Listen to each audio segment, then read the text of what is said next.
പൗലോസ് എഫെസോസ്യർക്ക് എഴുതിയ ലേഖനം 3-ാം അധ്യായം. വിജാതിയരുടെ അപ്പസ്തോലൻ. ഇക്കാരണത്താൽ വിജാതിയരായ നിങ്ങൾക്ക് വേണ്ടി യേശുക്രിസ്തുവിനെ പ്രതി തടവുകാരനായി തീർന്നിരിക്കുന്ന പൗലോസായ ഞാൻ നിങ്ങൾക്ക് വേണ്ടി ദൈവകൃപ കൈകാര്യം ചെയ്യാൻ നിയോഗിക്കപ്പെട്ടിരിക്കുകയാണെന്ന് നിങ്ങൾ കേട്ടിട്ടുണ്ടല്ലോ. ഞാൻ മുമ്പ് ചുരുക്കമായി നിങ്ങൾക്ക് എഴുതിയിട്ടുള്ളതുപോലെ വെളിപാട് വഴിയാണ് രഹസ്യം എനിക്ക് അറിവായത്. അത് വായിക്കുമ്പോൾ ക്രിസ്തുവിൻ്റെ രഹസ്യത്തെക്കുറിച്ച് എനിക്ക് ലഭിച്ചിരിക്കുന്ന ഉൾക്കാഴ്ച എന്ന് നിങ്ങൾക്ക് മനസ്സിലാക്കാം. ഇപ്പോൾ അവിടുത്തെ വിശുദ്ധരായ അപ്പോസ്തലന്മാർക്കും പ്രവാചകന്മാർക്കും പരിശുദ്ധാത്മനാൽ വെളിവാക്കപ്പെട്ടതുപോലെ മറ്റു തലമുറകളിലെ മനുഷ്യർക്ക് ഇത് വെളിവാക്കപ്പെട്ടിരുന്നില്ല. ഈ വെളിപാടനുസരിച്ച് വിജാതിയർ കൂട്ടവകാശികളും ഒരേ ശരീരത്തിൻ്റെ അംഗങ്ങളും സുവിശേഷത്തിലൂടെ യേശുക്രിസ്തുവിൽ വാഗ്ദാനത്തിൻ്റെ ഭാഗഭാക്കുകളുമാണ്. ദൈവത്തിൻ്റെ കൃപാവരത്താൽ ഞാൻ ഈ സുവിശേഷത്തിന് ശുശ്രൂഷകനായി. അവിടുത്തെ ശക്തിയുടെ പ്രവർത്തനങ്ങളുടെ ഫലമായിട്ടത്രേ എനിക്ക് ഈ കൃപാവരം നൽകപ്പെട്ടത്.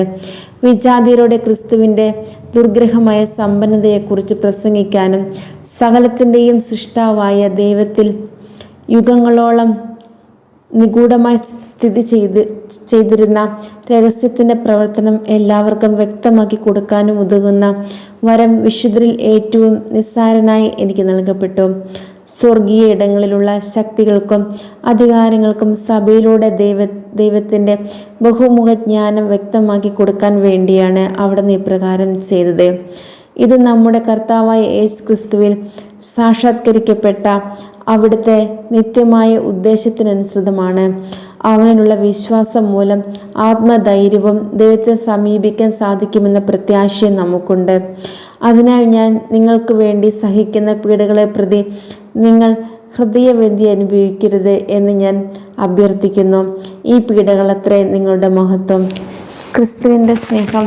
ഇക്കാരണത്താൽ സ്വർഗത്തിലും ഭൂമിയിലുമുള്ള എല്ലാ പ്രഭുത്വങ്ങൾക്കും നാമകാരണമായ പിതാവിൻ്റെ മുമ്പിൽ ഞാൻ മുട്ടുകൾ മടക്കുന്നു. അവിടുത്തെ മഹത്വത്തിൻ്റെ സമ്പന്നതയ്ക്ക് യോജിച്ച വിധം അവിടുന്ന് തൻ്റെ ആത്മാവിലൂടെ നിങ്ങളുടെ ആന്തരിക മനുഷ്യരെ ശക്തിപ്പെടുത്തണമെന്നും വിശ്വാസം വഴി ക്രിസ്തു നിങ്ങളുടെ ഹൃദയങ്ങളിൽ വസിക്കണമെന്നും നിങ്ങൾ സ്നേഹത്തിൽ വേരുപാകി അടിയുറയ്ക്കണമെന്നും ഞാൻ പ്രാർത്ഥിക്കുന്നു. എല്ലാ വിശുദ്ധരോടുമൊപ്പം ക്രിസ്തുവിൻ്റെ സ്നേഹത്തിൻ്റെ നീളവും വീതിയും ഉയരവും ആഴവും ഗ്രഹിക്കാൻ നിങ്ങൾക്ക് ശക്തി ലഭിക്കട്ടെ. അറിവിനെ അതിശയിക്കുന്ന ക്രിസ്തുവിൻ്റെ സ്നേഹം നിങ്ങൾ ഗ്രഹിക്കാനും അതുവഴി ദൈവത്തിൻ്റെ സമ്പൂർണ്ണതയാൽ നിങ്ങൾ പൂരിതരാകാനും ഇടയാകട്ടെ. നമ്മൾ പ്രവർത്തിക്കുന്ന ശക്തിയാൽ നാം ചോദിക്കുന്നതിലും ആഗ്രഹിക്കുന്നതിലും വളരെ കൂടുതൽ ചെയ്തു തരാൻ കഴിയുന്ന അവിടത്തേക്ക് സഭയിലും യേശു ക്രിസ്തുവിലും തലമുറകളോളം എന്നേക്ക് മഹത്വം ഉണ്ടാകട്ടെ. ആമേൻ.